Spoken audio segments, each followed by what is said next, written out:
Hello guys, welcome to channel. आज हम बात करने वाले हैं फ्रीलांसर के बारे में कि इंडिया में आप फ्रीलांसर कैसे बन सकते हो, स्टार्टिंग से लेके एंड तक, एंड क्या क्या आपको चीज़ें करनी पड़ती है प्रोजेक्ट्स लेने के लिए। एंड मैं खुद एक फ्रीलांसर हूँ एज ए ग्राफिक डिज़ाइनर। तो चलिए गाइस, बिना किसी देरी के शुरू करते हैं।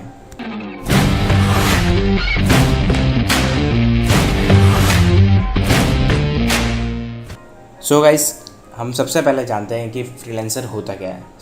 फ्रीलांसर को अगर हम सिंपल वर्ड्स में कहें तो सेल्फ एम्प्लॉयड भी कह सकते हैं, कि जो इंसान खुद के लिए खुद काम करके करता है उसको हम फ्रीलांसर बोलते हैं। तो चलिए गाइस, हम देखते हैं कि इंडिया में कौन से टाइप के फ्रीलांसर्स जो कि अभी करंटली फेमस है।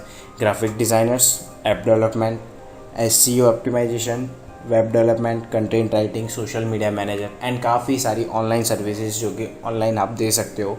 वो चाहे पोस्ट डिज़ाइन हो, लोगो डिज़ाइन हो, या फिर जो भी सर्विस आप ऑनलाइन दे सकते हो, वो सारी चीज़ें ऑनलाइन देने वाले को हम फ्रीलांसर ही बोलते हैं। ये चीज़ कॉर्पोरेट वाले भी करते हैं, बट इंडिविजुअल से हम कराते हैं तब वो फ्रीलांसर कहलाता है। फ्रीलांसर काफ़ी टाइप्स के हो सकते हैं, ऑनलाइन भी हो सकते हैं, ऑफलाइन भी हो सकते हैं। अगर आप ऑफलाइन का मैं एक एग्जांपल दूँ तो जैसे कि लोग पेंटिंग्स बना के सेल करते हैं, पोर्ट्रेट्स बनाते हैं अलग से, तो गाइस उनको भी हम फ्रीलांसर्स में गिन सकते हैं। सो गाइस, चलिए देखते हैं कि अगर आप ऐसे ग्राफिक डिज़ाइनर प्लेस होना चाहते हो तो आपको क्या क्या स्टेप्स फॉलो करनी चाहिए। सो गाइस, सबसे पहला है कि आपको कोई भी एक स्किल्स पे एक्सपर्टीज़ होनी चाहिए। मीन्स अगर आप कोई भी एक चीज़ कर रहे हो, जैसे कि स्केच कर रहे हो तो आप स्केचिंग में एक्सपर्ट हो, या फिर बोल सकते हो कि थोड़े अच्छे हो। डिज़ाइन कर रहे हो तो डिज़ाइन में अच्छे हो, यूआई यूएक्स है तो यूएक्स में अच्छे हो, कंटेंट राइटिंग कर रहे हो तो कंटेंट में अच्छे हो। मीन्स कोई भी एक फील्ड ले लेना एंड उसके अंदर आपको थोड़ी सी महारत या फिर एक्सपर्टीज हासिल करनी है। उसके बाद आपको क्या करना है कि आपको डिसाइड करना है कि मुझे प्रोजेक्ट्स कौन से साइड से चाहिए। मीन्स आपको ऑनलाइन चाहिए, इंडिया के चाहिए, फ्रेंड सर्कल्स कॉन्टेक्ट्स में से चाहिए, या फिर बाहर से चाहिए। फिर उसके बाद आपको क्या करना है, उसी हिसाब से आपको प्रोफाइल जनरेट करनी है। अगर सपोज़ आपको कुछ इंडियन ऑडियंस चाहिए तो आप इंस्टाग्राम, सोशल मीडिया, अपने फ्रेंड सर्कल्स को अपना वर्क शेयर कर सकते हो। सेकंड, कि अगर आपको बाहर के क्लाइंट्स चाहिए तो आप खुद ऑनलाइन वेबसाइट्स हो गई, वहाँ पे आप अप्लाई कर सकते हो खुद की प्रोफाइल बना के, जैसे कि फाइवर, अपवर्क, फ्रीलांस एंड काफ़ी सारी फ्रीलांस वेबसाइट्स है जहाँ पे आप अपनी प्रोफाइल जनरेट कर लो। आपने जो सर्विस है उसका गिग जनरेट करने के बाद आपको लीड्स आना शुरू हो जाएगी। सो गाइस, आप फिर उनको टेक ओवर कर सकते हो। एंड गाइस, ये दोनों चीज़ों में सबसे मेन जो रोल प्ले करता है वो है एक पोर्टफोलियो।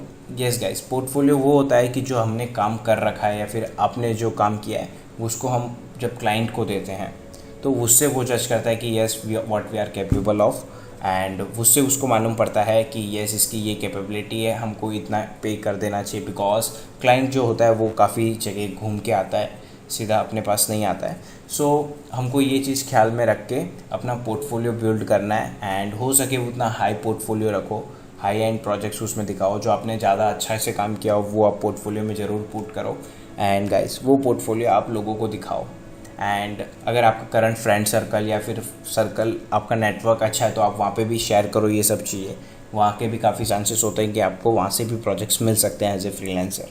इसके बाद जो स्टेप आता है कि अगर सपोज़ आपके पास कोई लीड आ गई, मीन्स आपके पास एक प्रोजेक्ट आ गया, उसके बाद आपको क्या करना है। तो प्रोजेक्ट आने के बाद सबसे पहले आपको रिक्वायरमेंट्स ले लेनी कि व्हाट आपका क्या रोल होने वाला है वो प्रोजेक्ट में, है ना। तो मेनली आपको 3 चीज़ का ध्यान रखना है कि कोई भी प्रोजेक्ट हो या फिर कोई भी फील्ड में आप 3 चीज़ का ध्यान रख सकते हो। सबसे पहले कि व्हाट आपका रोल क्या होने वाला है एंड आपको क्या क्या करना है, ठीक है। सेकेंड है कि क्या प्राइस होने वाली है एंड आप कितना टाइम देने वाले हो उस चीज़ को। एंड थर्ड है कि आप कौन से टाइम पे डिलीवर करने वाले हो। सपोज़ अगर मैं किसी लोगो डिज़ाइन का ऑर्डर लेता हूँ एंड तो फिर मैं उनको बोलता हूँ कि यस मैं आपको 6 दिन या 4 दिन बाद एक और अपडेट दूंगा, एंड उसके बाद जो चेंजेस आएंगे वो हम 2 या 3 मतलब उस हिसाब से हम टेक ओवर करेंगे। तो गाइस, 3 इश्यूज़ आते हैं एज ए फ्रीलांसर। एक होता है कि रेफरेंस, मीन्स हम जो वर्क करके दे रहे हैं उसी में उनको बोल सकते हैं कि मिसअंडरस्टैंडिंग हो गई, उनको कुछ और चाहिए था, मैंने कुछ और दे दिया। सेकंड जो है प्राइसिंग, बिकॉज कभी कभी क्या होता है रिविजन्स के कारण प्राइसिंग हमको कम लगने लगती है, बिकॉज हमने काफ़ी ज़्यादा मेहनत की होती है एंड क्लाइंट को लगता है सिर्फ इतना सही है। तो आप प्राइसिंग के स्ट्रेट एंड क्लियर रहो, एंड जो भी है सामने से पहले से ही क्लियर रखो, तो कैसा है कि लास्ट में प्रॉब्लम नहीं होगी। तो कि आप जो भी टेक्निकल स्किल्स है आपके पास उसको आप हमेशा इम्प्रूव करते रहो, एक लेवल अबाव लेके जाओ एंड सीखते रहो। ऐसा नहीं कि पूरे टाइम सिर्फ प्रोजेक्ट्स पे डाल रहा है एंड खुद की ग्रोथ पे टाइम नहीं डाल रहा। एंड टेक्निकल स्किल्स के साथ साथ आप सॉफ्ट स्किल्स भी सीखो, जैसे कि कम्युनिकेशन हो गया, ईमेल पे आप थोड़ा रहो, तो आपने जो काम किया है वो उसको पोर्टफोलियो में ऐड करते रहो, नेटवर्क थोड़ा बिल्डअप करो, वो सारी चीज़ें को भी आपको ध्यान में रखना है। और गाइस हमेशा याद रखना है ये चीज़ कि अपना कोई भी क्लाइंट होता है तो उससे हम सही से ही बात करें, भले ही क्लाइंट क्यों ना ख़राब हो, क्योंकि ख़राब क्लाइंट भी काफ़ी बार रेफरेंस अच्छे दे देता है। सो हमको नहीं मालूम होता कि कौन सा रेफरेंस अच्छा है कौन सा ख़राब है, वो काम करने के बाद ही मालूम पड़ सकता है। सो गाइस चलिए हम अब देखते हैं प्राइसिंग। यस गाइस, प्राइसिंग काफ़ी बड़ा फैक्टर होता है स्टार्टिंग में, क्योंकि हमको नहीं आइडिया होता है कि हम किस हिसाब से क्लाइंट को प्राइस दें, क्योंकि उसको ज़्यादा ना लग जाए या फिर कम ना लग जाए, हमको कम ना लग जाए। सो बेसिकली आप क्या कर सकते हो, आप जो इक्विपमेंट यूज़ करते हो, आपकी जो मेहनत लगती है, आप उसको काउंट करो एंड एक अमाउंट सोच लो एज ए सैलरी की। सपोज़ अगर आप मैं इतना दिन का 8 आवर्स काम करता हूँ, सो कि मेरी इतनी सैलरी होनी चाहिए। अगर मैं कहीं पे जॉब करता हूँ कि मेरी 15,000 सैलरी होनी चाहिए या 20,000 होनी चाहिए, मीन्स जो भी नंबर आपके पास आ रहा हो कि यस मैं अगर इतना अर्न कर रहा हूँ एज ए डिज़ाइनर तो ओके है। एंड गाइज आप देखो कि आप दिन में कितने घंटे काम कर सकते हो। मीन्स अगर आप 6 आवर्स काम कर सकते हो तो वो चीज़ को आप डिवाइड बाय 30 कर दो एंड देख लो कि 6 आवर्स में आपके पास कितना अमाउंट आ रहा है। तो 6 आवर्स में आपके पास आएगा करीब करीब, आप 20 डेज़ या फिर 24 डेज़ भी काम करते हो 15,000 के अमाउंट पे, को अच्छा खासा अमाउंट आएगा। जैसे कि 625 आ गया तो आप ये चार्ज कर सकते हो अराउंड 4 आवर्स का। लेकिन यही चीज़ अगर आप हाई इक्विपमेंट यूज़ करते हो एंड आप चाहते हो कि 60,000 अर्न करो, अच्छा खासा कर सकते हो, तो आपको पे मीन्स आप क्लाइंट को बोल सकते हो पूरे प्रोजेक्ट पे आपका टाइम गिन के आप गिन सकते हो कि यस मुझे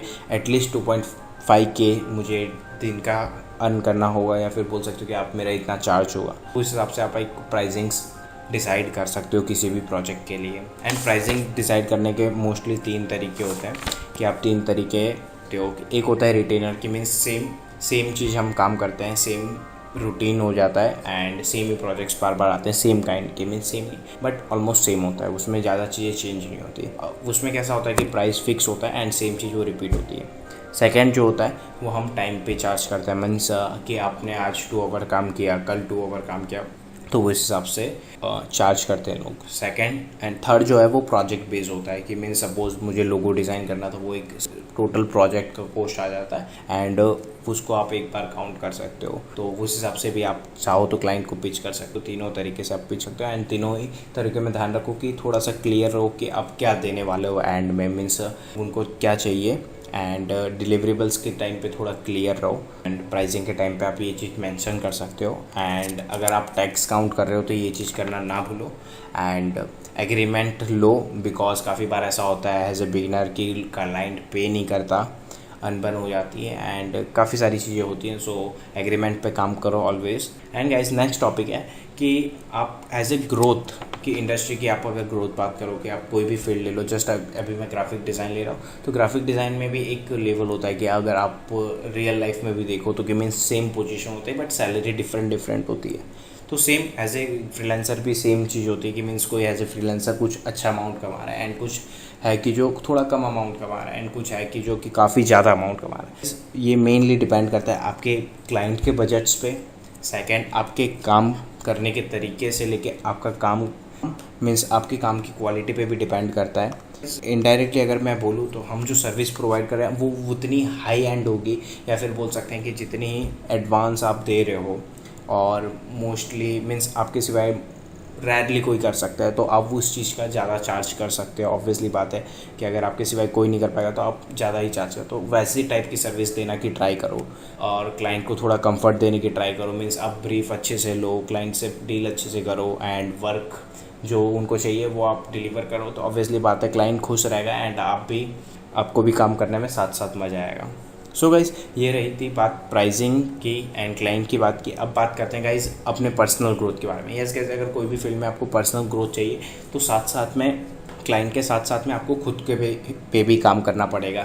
मीन्स कि आप खुद की स्किल्स को और इम्प्रूव करो, आप अपने फील्ड की चीज़ों को देखो, पढ़ो, लिखो एंड आप थोड़ा सा एक स्टेप हमेशा इम्प्रूव होते रहो धीमे धीमे एंड हमेशा सॉफ्ट स्किल्स पे भी साथ साथ ध्यान दो। लास्ट जो मैं एज ए फ्रीलांसर आपको टिप देना चाहता हूँ कि गाइस अगर आप एज ए बिगिनर स्टार्ट ही कर रहे हो तो स्टार्टिंग में कोई भी आपको प्रोजेक्ट्स न्यू मिले या फिर डिफरेंट प्रोजेक्ट्स मिले जो आपको हो सकता है कि आपको सीख के करने पड़े, तो वैसे प्रोजेक्ट्स ले लिए करो एंड सेकंड, अगर जैसे ही आपको अगर फर्स्ट प्रोजेक्ट्स में थोड़ी सी कम प्राइस में मिल रही है तो उस प्रोजेक्ट्स को मत जाने दो, बिकॉज स्टार्टिंग में प्रोजेक्ट्स मिलना थोड़ा सा मुश्किल होता है, लेकिन बाद में काफ़ी सही रह जाता है एक बार नेटवर्क बिल्डअप होने के बाद। एंड तीसरा जो है कि गाइज अपने नेटवर्क पे थोड़ा मीन्स बिल्डअप रखो, एंड लोगों से अच्छे अच्छे लोगों से मिलो, अच्छे लोगों से बात करो, एंड अच्छे लोग बनो। एंड जस्ट बस इतना ही, मिलता है नेक्स्ट वीडियो में, जब तक के लिए खुदा हाफिज़।